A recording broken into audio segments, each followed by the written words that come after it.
Ladies and gentlemen, welcome to the second season of Food Plot Chronicles. Hold on a second, what'd you say? Food Plot Chronicles. Wait, so Food Plot Chronicles is back? Oh yeah, I cannot even begin to tell you how excited we are to bring you along on this food plot preparation journey throughout the summer. We are starting this season in Western New York, on the homeland, the land where we grew up hunting.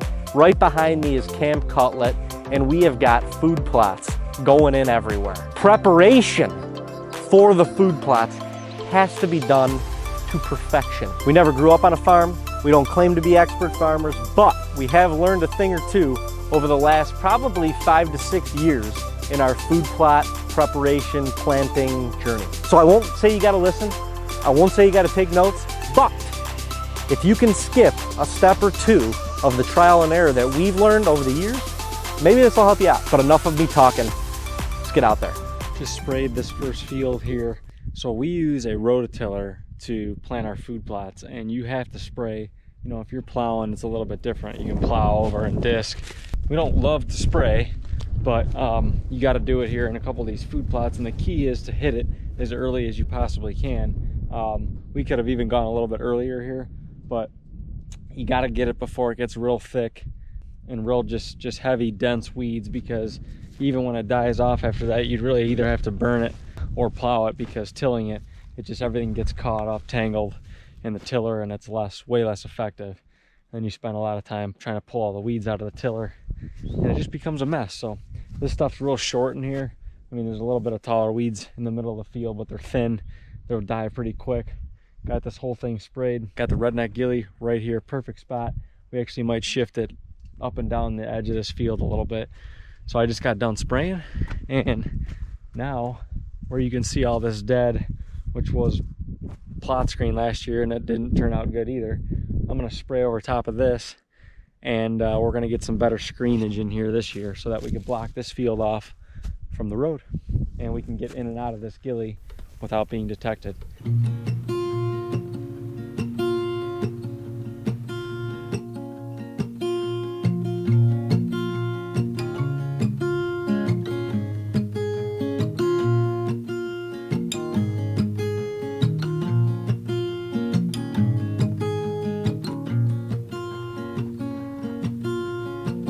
Well, we just got I got 4 fields sprayed, which is really good. We got rain coming in tomorrow. Actually, like the next 4 days we got chances of rain, so it was nice to get this stuff sprayed. Once it sits on here for an hour or two, I mean, it's gonna be good to go. It's gonna be dead. But we call this the trailer plot for good reason, which that will probably be out of here by the end of the summer. But this was a really good plot all year last year. We had turnips in here. We just got them in a little bit late, so they didn't really produce like we wanted them to. But we're getting it sprayed now.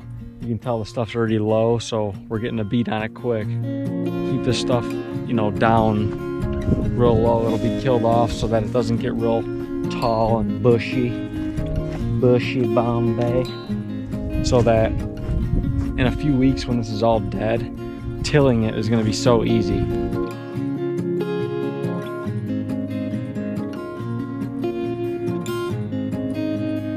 Got probably a third of that first field sprayed, and another third with this tank. Probably have to do one more tank after this on that field up there. One of these tanks could probably do about an acre to an acre and a half. That field up there is close to 3 acres. I was going slow that first round. That bottom area is real thick. Like I said, I want to make sure that gets killed off. The top area I could probably go through it a little bit faster, and I'll be fine. But nonetheless, I'll probably take 3 tanks to get her done up there, and then do 1 or 2 more plots after that, and we should be golden. It's a perfect day to do this. Typically, you want it to be dry because that sun will bake that glyphosate onto the grass, the weeds, whatever you're spraying it on. And once it's on there, I think 45 minutes to an hour, once it's on there, it's gonna kill the plant. So given that it's already diluted in here, you know, on a clear day, on a dry day is the perfect time to spray, because it'll have that time, that 45 minutes to an hour to dry on there, and it'll ensure that the plant is dead. I'll walk you back to the backyard. Dean sprayed this back here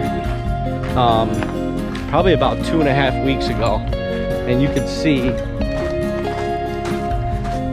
that it is, I mean, it's about a week away from being completely dead. I actually may run the sprayer through here. Just there's a couple green spots in there where you can see that maybe he just missed or whatever. But it's not fully brown yet. You can kind of see just a little bit of the roots that are still green, but it's dying down perfectly. Once again, a day like today that's super dry helps all this stuff just completely dry out, and it's gonna make that tilling process so much easier. Well, yeah, if we're gonna plant this corn, you just plant the corn a little past like where the mouth comes out. Yeah. And then That'd be insane, dude. That would look awesome. I mean, this is a big chunk down here. Big chunk. Real big chunk. Like you're not shooting the whole thing in the bone. No. But it gives you you get yourself an acre, about a little under an acre of turnips, and then the rest was like good corn. Why wouldn't we just try and plant beans and fence it? Yeah, no, because if it's not working in that first month, just honestly just till it and plant turnips. Yeah. Right. We might as well try beans though. If we can. I mean, this is not a horrible area to fence off. No. No, you could definitely do beans and fence. Fence it. Where'd I put my coffee? There it is. Well, when the turkey hunting's not what it's cracked up to be, you gotta get back to work. All right, folks. You know, actually, I have a lot to say. Right now. Number one, don't make fun of my gloves. Number two, wear gloves. So, the first thing I want to talk about is I can't stress enough the safety precautions you should take when you're spraying. It's 89 degrees right now. 89 degrees. And I'm wearing rubber dishwashing gloves, a long sleeve shirt, work pants, and Rocky boots. Okay? I'm hot. Okay? I'm a little swampy. But I'm sacrificing being a little swampy to protect myself in the field. So wear rubber gloves like this. Can't penetrate it. You'll thank me later in life, maybe like 20, 30 years from now. You'll thank me. All right, so for spraying the clover, we're just using this grass out. You get at Tractor Supply. It's like 35 or 40 bucks, but I think it'll be worth it for the results we're hoping for in the food plot. So we're gonna use about an ounce per gallon of water that we have in here. This is a 26-gallon tank. Therefore, I'm almost gonna use, this is a quart, I'm almost gonna use the whole bottle, just shy of it.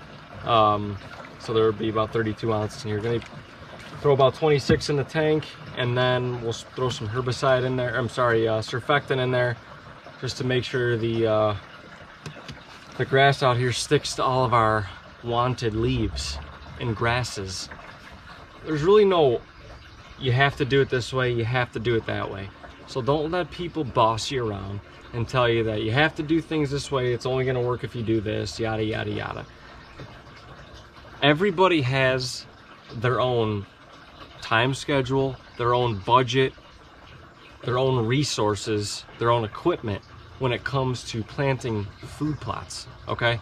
So yeah, you'd love to make them perfect and have a huge tractor with every attachment that you could possibly imagine to be the most efficient, but not everybody has the budget, the time, the place to store all, not everybody has all that stuff. So we want you to just be the most efficient you could possibly be with the equipment you have, the time you have, and the budget, the resources that you have. So we're showing you how we're doing it, and you know what? Every single year We try to get better. We try to buy a new piece of equipment. We just try to up our game as much as we can. It's a work in progress.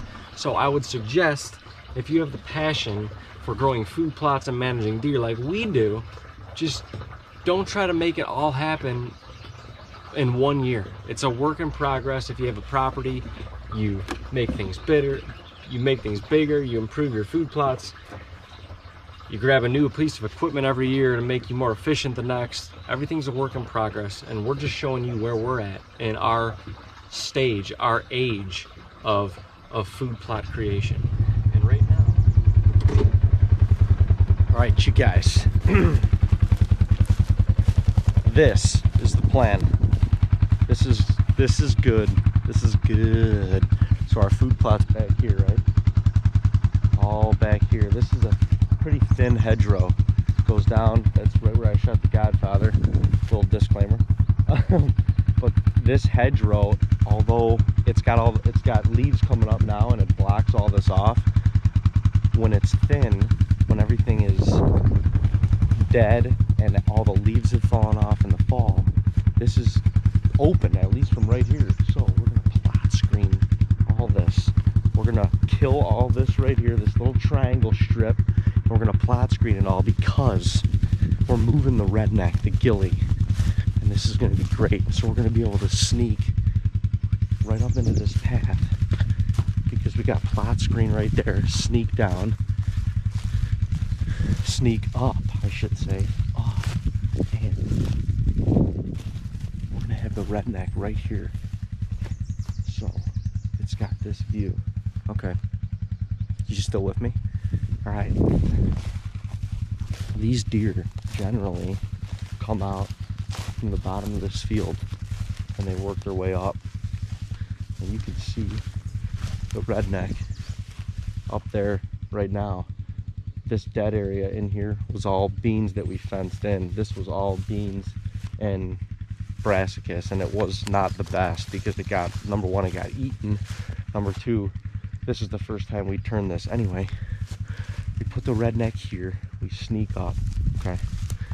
We're gonna plant corn all down, all the way to the end, for sure to the end of the dead area right here, maybe even a little further, like right in here, right in front of the redneck. All this, probably about 1.5 acres is gonna be beans, and we're gonna fence an acre section here, leave a little bit down there so they can browse on it outside the fence. And then we're gonna plant whatever they browse on.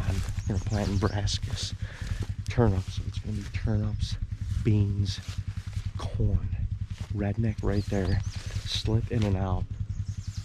And it's gonna be better because we're gonna be catching these deer coming out of here, and they're gonna feed their way up. And as they feed their way up, they're gonna pass the redneck in better daylight hours, or with a better chance of like shooting hours. And if we don't shoot anything, once they do feed up and out of here, we can slip out the back door, give them the old Dino special. Bang! That fires you up. I don't know if it doesn't, I'm sorry, but it fires me up. It's just, that's strategic planning right there. Strategic. We'll be able to dip down this hill and literally be in a tunnel of plot screen on this side, plot screen up the gut, and you're gonna just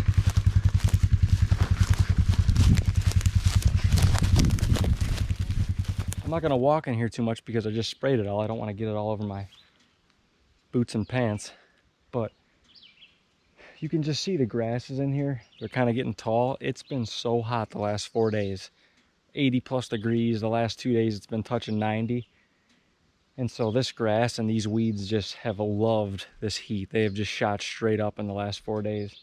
So you can see the lush clover, you know, throughout the grass. It's everywhere in here.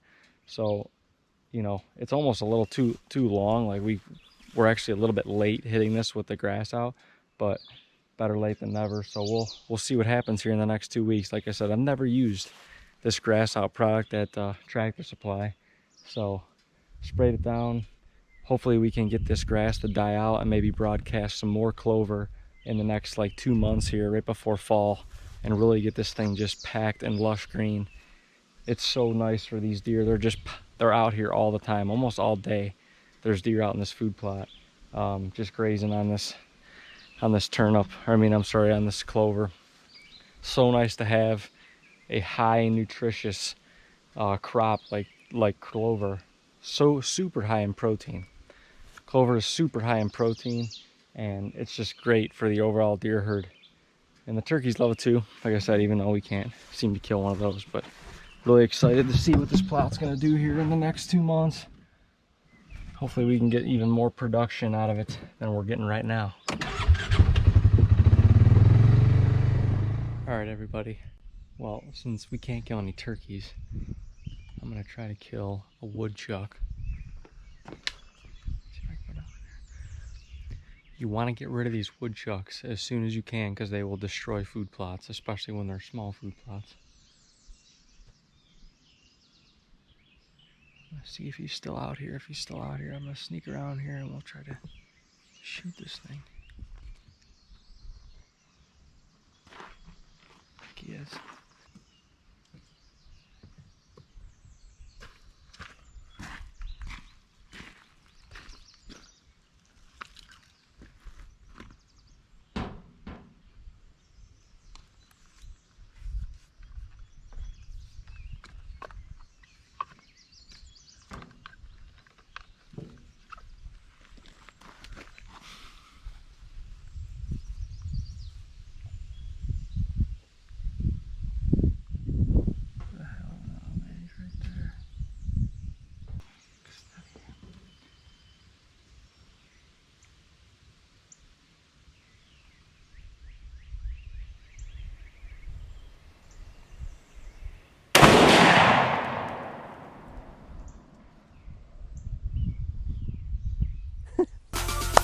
Let me tell you guys something. We're ahead of the game this year, and I cannot tell you how happy that makes me. We're never ahead of the game. I just have a good feeling going on here.